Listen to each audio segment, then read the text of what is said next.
আর তুই আইছত কি লিগা এখন? তুই বলে দুজন নে মাইরা লাইছস, এখন বলে বাবারে মারার পরিকল্পনা করতেছস। আমি মাইরা লাইছি, ওরা তোর কি লিগা মুক্তি দিব? আমি এখন বাবারে মাইরা এই জায়গা থেকে জামুগা। তুই আমারে বাধা দিস না, তুই এই জায়গা থেকে জাগা। দেখ তোর আমি ভালো লেগে কইতাছি, তুই হেন থেকে জাগা। আমি এদিক থেকে যামু না, তুই জাগা। আমি এখন টিকটক ভিডিও বানামু, তুই আমারে ডিস্টার্ব করিস না।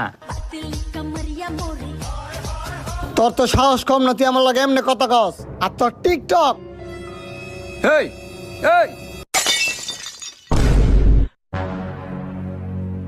তুই করলি এটা কি? তুই এটা কি করলি? তাহলে কি করুম? তুই টিকটক কত হস কে লেগা? তুই আমার মোবাইল ব্যাঙ্গালিছত, তুই আবার আমার টিকটক লিয়ে কথা কইতাছত।